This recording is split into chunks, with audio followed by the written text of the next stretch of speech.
राम राम दोस्तों, आपके अपने YouTube channel SK GK tricks पर आपका हार्दिक स्वागत है। पंचायती राज से रिलेटेड वीडियो चल रही है। तो आज की जो हमारी क्लास है वो है 73वां संविधान संशोधन, ठीक है, जो कि पंचायती राज से संबंधित है। 73वां संविधान संशोधन और 74वां संविधान संशोधन, ठीक है। देखिए, 73वां जो संविधान संशोधन है 1992 में आया, लेकिन लागू कब हुआ दोस्तों? 1993 में, ठीक है। ये बात आप याद रखना, ठीक है। उसके बाद देखिए 1992 में तो आया, 1993 में लागू हुआ। तो हमें क्या याद रखना है? 73वां संविधान संशोधन कब आया? 1993 में लागू हुआ, ठीक है। उसके बाद है पंचायती राज में, मतलब पंचायती राज है ये संविधान के किस कौन से भाग में है? तो ये पंचायती राज संविधान के भाग नंबर 9 में है, ठीक है।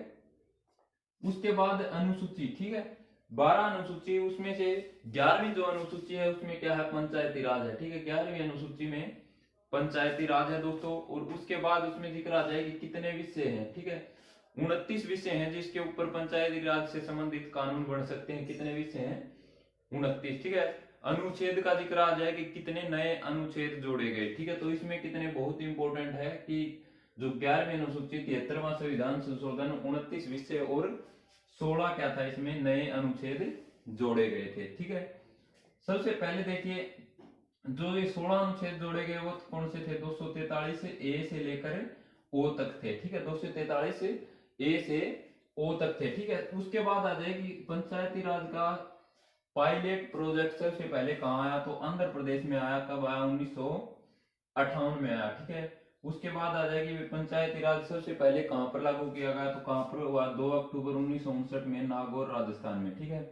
नागौर राजस्थान में लागू हुआ। पंडित जवाहरलाल नेहरू प्रधानमंत्री, ठीक है, उन्होंने ये लागू होते ही कहा था कि महात्मा गांधी के सपनों का राम राज्य आ गया, ठीक है, राम राज्य की शुरुआत हो गई है। उसके बाद देखिए, जो ये 16 नए अनुच्छेद है कहां से? 243 से ए से लेकर ओ तक, ठीक है।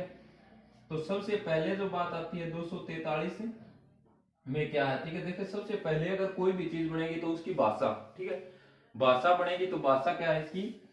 परिभाषा, ठीक है, परिभाषा। 243 में क्या है दोस्तों? परिभाषा है। उसके बाद है 243 ए। 243 देखिए, जब हमने किसी भी चीज की भाषा बना ली तो उस चीज का गठन भी करना होगा, ठीक है। 243 ए में क्या है? ग्राम सभा का गठन। क्या है? ग्राम सभा का गठन। उसके बाद है 243 बी, ठीक है। देखिए, पंचायत का जो संविधान है वो कहां पर है? 243 बी के अंदर है, ठीक है। संविधान है और किस प्रकार का? जो त्रिस्तरीय बताया गया ना कि भाई भारत में त्रिस्तरीय पंचायती राज है, तो वो त्रिस्तरीय का वर्णन किस में है? वो 243 बी में है। उसके बाद अगला जो अनुच्छेद है वो 243 सी। इसमें क्या है? पंचायतों का गठन, ठीक है, और संरचना, ठीक है। जो पंचायतों की संरचना है, गठन है, वो किसमें है? 243 सी अनुच्छेद में है, ठीक है। उसके बाद अगला जो पॉइंट बनता है दोस्तों वो बनता है 243 डी। 243 डी, इसमें क्या है? सीटों का आरक्षण, ठीक है। सीटों का आरक्षण के बारे में किसमें है? 243 डी में, ठीक है। उसके बाद है जो पंचायती राज का जो कार्यकाल है, ठीक है, पंचायती राज का कार्यकाल है वो कौन से अनुच्छेद में है? तो वो अनुच्छेद है 243 ई। 243 ई में क्या है दोस्तों? कार्यकाल है पंचायती राज का। उसके बाद है 243 अफ। 243 अफ में क्या है? अयोग्यता, ठीक है। जैसे कि सरपंच को हमें अयोग्यता के आधार पर हटाना है, ठीक है। देखिए, हटाने के बाद मतलब 6 महीने के अंदर अंदर क्या होना चाहिए? चुनाव होना चाहिए। और कब हट सकता है सरपंच? 1 साल का चुनाव हो चुका हो, ठीक है। तो देखिए, इसको बिल्कुल आसान तरीके से हम याद कर सकते हैं। अफ फोर क्या होता है? फेल। फेल मतलब अयोग्य, ठीक है। तो 343 अफ में क्या है? पंचायतों का या सरपंच का पंचायती राज से संबंधित क्या है? अयोग्यता। उसके बाद है 243 जी, ठीक है, जी। 243 जी में क्या है? पंचायती राज की जो शक्तियां हैं, ठीक है। उसके बाद है 243 एच। 243 एच में क्या है? पंचायतों का करारोपण, ठीक है। कर से संबंधित कहां पर है? 243 एच में। उसके बाद है 243 आई। इसमें 243 आई में क्या है? वित्तीय स्थितियां, ठीक है। पंचायती राज की दो वित्तीय स्थितियां हैं वो कहां पर है दोस्तों? वो है 243 आई में, ठीक है। उसके बाद है 243 जे, ठीक है, जो कि पंचायतों का लेखा जोखा है वो कहां पर है? 243 जे में है। उसके बाद आ जाएगी 243 के, ठीक है। अनुच्छेद 243 में क्या है? पंचायतों का चुनाव है, ठीक है, जो कि प्रत्यक्ष रूप से होता है, ठीक है। पंचायतों का चुनाव किस रूप में होता है? प्रत्यक्ष रूप में होता है, ठीक है। तो उसके बाद है 243 अल। 243 अल में क्या है? संघीय क्षेत्र में लागू। जो पंचायती राज है वो संघीय संघ क्षेत्रों में लागू होगा 243 अल के तहत दोस्तों, ठीक है।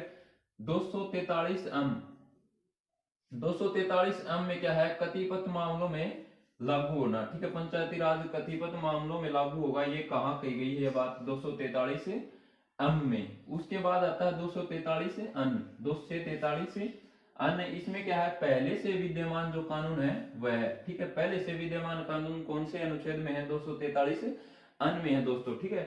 उसके बाद 243 ओ। 243 ओ में क्या है? चुनाव मामले में हस्तक्षेप पर रोक, ठीक है। जो चुनावी मामले हैं, ठीक है, पंचायती राज के जो चुनाव मामले में है उसके ऊपर क्या है? हस्तक्षेप पर रोक है। किसमें?